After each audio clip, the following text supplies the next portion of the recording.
Welcome back. As we continue to track Hurricane Laura, the Gulf Coast and Texas is seeing the effects of the severe storm. Maggie Glenn joins us live from Galveston this morning. Maggie, good morning. All right, Maggie, thank you. And you and Wes, stay safe out there. Well, Texas Governor Greg Abbott says he believes the state is thoroughly prepared for Hurricane Laura, much better than they were for Hurricane Harvey.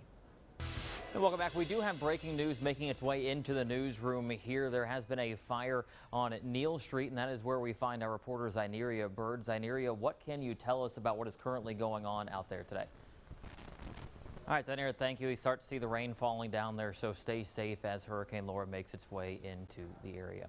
Now, Hurricane Laura did make landfall early this morning in Cameron Parish and is now making its way into the Arklatex. Dana Winter is in Lake Charles this morning where Laura made landfall. And Dana, what can you tell us? Thank you. Well, Shreveport and Caddo officials are sharing the proper way to report power outages or emergencies in the area during severe weather. Now, you should call 211 for information on power outages and shelter because of the COVID-19 pandemic. They will connect you with a local hotel. Now, we're told shelters are the last option. Call 911 if there is an emergency related to a tree falling on your home, downed electric lines, or if you see or are involved in a car wreck. Officials stress there will be limitations because of high winds.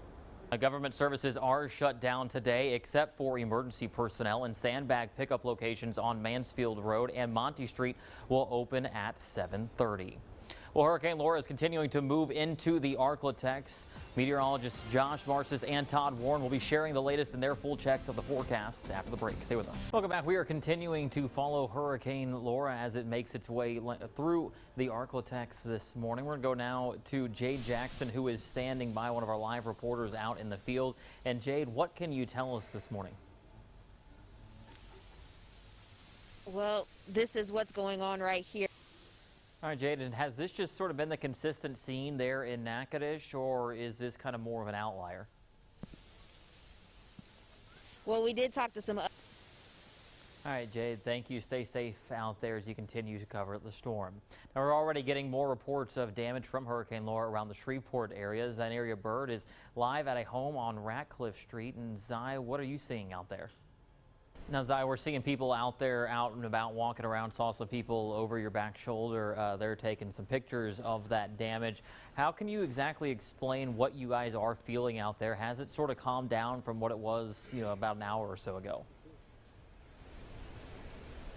See that there from the neighbors in that neighborhood. All right, Zaya, thank you. Well, a large chemical fire has sent a dangerous cloud over Lake Charles, Louisiana, hours after the eye of Hurricane Laura passed directly over the city.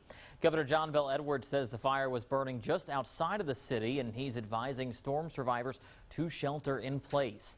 Edwards tweeted that people, quote, in the Westlake, Moss Bluff, Sulphur area should close their windows and doors and turn off their air conditioning units.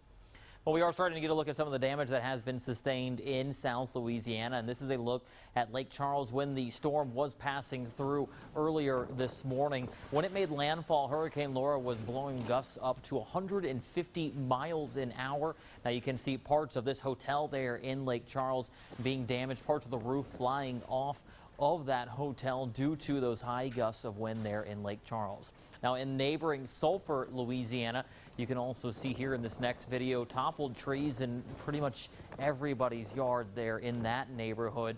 Going to take a lot of cleanup there over the next days and possibly weeks to clean up those areas. Also seeing some flooding earlier this morning in parts of those areas there in Sulphur, Louisiana. Now, it's only the 10th storm in recorded history to hit the U.S. at 150 miles per hour. Hurricane Laura made landfall just after midnight in Louisiana, killing at least one person. Chris James has the latest.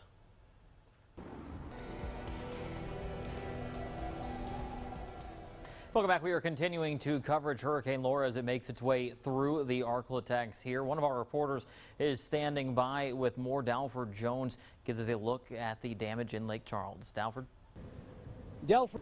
All right, Dalford, thank you. Now, we are expecting press conferences from both Texas Governor Greg Abbott and Louisiana Governor John Bel Edwards.